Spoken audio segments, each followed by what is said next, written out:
For each of these inequalities, we need to solve them, and then we need to express our solution set using interval notation. Now I'm going to go one step further here, and I'm going to show the solution set on the number line as well. Okay, you don't have to do that, but sometimes it's helpful to see a visual representation of the solution set so that you can easily go to the interval notation. All right, so remember, when you're solving an inequality, you solve it just like an equation, except for if you multiply or divide both sides by a negative, the inequality symbol is going to flip around. So let's look at what we have right here. First of all, I want to start moving the variables. I'm going to start that by subtracting 3x on both sides. By doing that, that's going to make sure that I have a positive coefficient. So I've got positive 2x plus 72 is greater than negative 86. Now that the variable terms are on the left side, the constant term needs to go to the right side by subtracting 72. Subtract 72 on both sides. Even though it's a negative, please understand that I'm not multiplying or dividing by a negative, so there's no need for me to change the direction of the inequality. So now I have 2x is greater than negative 158. And now we divide both sides by the coefficient, which is 2. Even though I'm dividing by a positive value. So the inequality symbol is going to stay as greater than. Negative 58 divided by 2 is negative 79. So that is solving the inequality. Anything else after that is just a little bit of extra stuff in terms of making sure that you write your solution in the right way. So if you are asked to graph, the only number we care about here is negative 79. Since it says greater but not equal to, that's going to be an open circle, and greater means going to the right, so it's going to look like this. So if you had to graph your solution set, it's an open circle to indicate that we are not including negative 79, and greater than means going out to the right. The interval notation translates what you see on the number line into a nice condensed form. So it's going to be negative 79 to infinity. So you're going to have parentheses on the negative 79 because it's not included. If we had been including this, that would have been filled in, and that would have then become a bracket. So there you go. Let's look at something a little bit more complicated. Not too much though.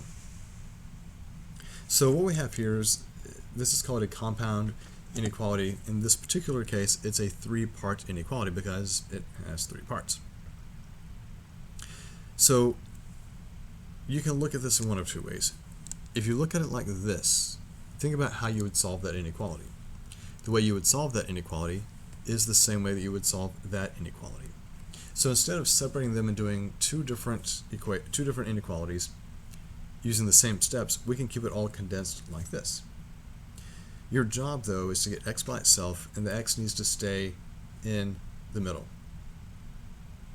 So the way we do that is by first clearing away those fractions. See, I don't want to have division by 5, so I'm going to multiply everything here times 5. So what you do to one part, you have to do to the other part. So in this case, I'm multiplying everybody here times 5. We get negative 35. This is then less than or equal to. Now, by multiplying times 5 in the middle, this 5 here reduces with that 5 in the denominator, so there's no distributing going on. It's just that numerator, 4x plus 9. And then it's less than 50. Okay? And now, go through those steps of getting x by itself. You want to move the 9 first, because that guy is not directly connected to the x. But you have to do it to all 3 parts. Subtract 9 everywhere. Okay? You don't subtract 9 under here, you're subtracting 9 in the middle, so it goes underneath its like term. Please make sure that you are doing the exact same step for all 3 parts of that inequality. We now have negative 44 is less than or equal to 4x, which is less than 41. All right, and the very last step here is to get x by itself. So we divide by 4, which means I have to divide both the right and the left part of the inequality by 4 as well. This reduces to negative 11 is less than or equal to x is all by itself, which is less than 41 over 4. So x, representing our solutions, is stuck in between negative 11 on the left and 41 over 4 on the right. All right, so we've got negative 11 here, 41 fourths over here. Your solution set is everything in between these numbers because that's where x lives. You see the equal to part here for this inequality, so that means I can equal negative 11. But this guy is less than, so he's going to stay open. So now we translate this into interval notation. Since that guy is included, we get a bracket on negative 11 to 41 over 4. And we're going to use parentheses there. So when it's included, a bracket. When it's open, parentheses. And there we go. All right, let's try a couple more.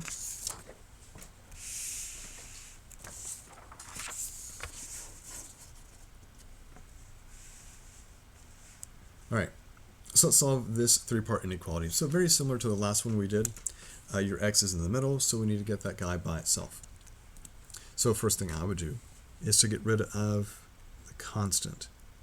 So subtract 13 from each of the three parts of the inequality. So now we have negative 4 is less than negative 8x. Don't forget that this subtraction sign is the sign for that middle term. And this guy is less than 22 minus 13 is 9. All right. Divide all three parts by the coefficient of x, which is negative 8, and reduce. So negative divided by negative is a positive, and 4 over 8 reduces to 1/2. But pay attention here. You divided everything by a negative number, which means the inequality symbol is now going to change from less than to greater than. This is still x, but again, since you divided by a negative, it goes from less than to greater than. Positive divided by negative is a negative. I'm going to say this is negative 9 over 8, like that. Now, I know it looks kind of weird. Typically, when we're looking at inequalities, we like to read it from left to right or least to greatest. So we can rearrange this. Since negative 9 over 8 is on the left side of 1/2, let's make sure that it looks that way. So negative 9 over 8. See how the inequality is pointing to the negative 9/8? Make sure it's still pointing that way and opening to the x. This is less than 1/2. Okay? So basically we took the inequality and we just flipped everything around. And when we flipped it around, it also changed the direction of the inequalities. Really, it's just changing our perspective.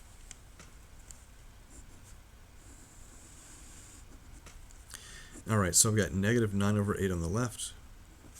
I have positive 1/2 on the right. X is bounded between those two values. And since it says less than but not equal to on either of these points are going to remain open. Since they're open, when we go to interval notation, that corresponds to the use of parentheses. So parentheses, negative 9 over 8 to 1/2, close parentheses.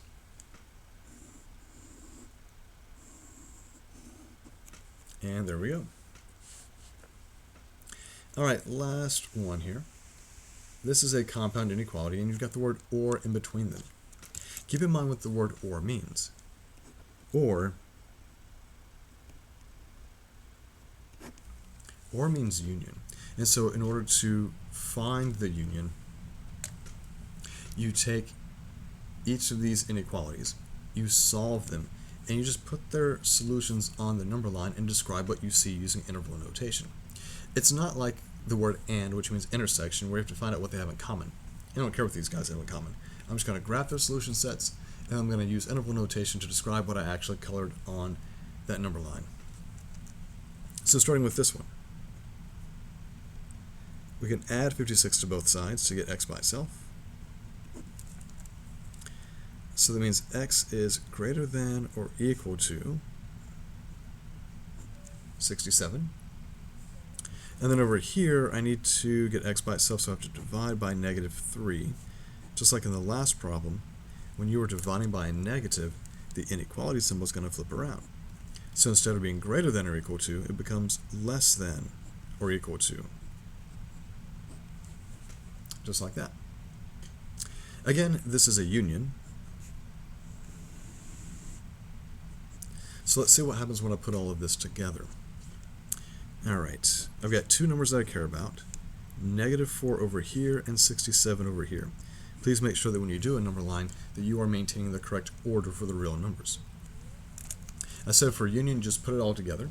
So greater than or equal to 67 is going to be a filled in circle on 67, going out to the right. Less than or equal to -4 means a closed circle on -4. X, being your solutions, are less than, so you go out to the left. We see these guys don't intersect, but I don't care because I'm talking about the union. So this piece gets translated from -infinity to -4, a bracket to signify that 4 is included and is part of the solution set. And then over here I have bracket from 67 to infinity. But this is not good enough. The solution set is not just this or that. You put a union sign in between to join those guys, to link those guys together. Make sure it's a union sign and not the capital letter U. That's a letter. This is a symbol. I know you think, oh, it shouldn't make a difference, but it does, and that's the thing about math. Symbols are very important, and we must use them wisely. So, make sure you pay attention to your signs, make sure you know when you should and shouldn't include those endpoints, and everything's going to be fine.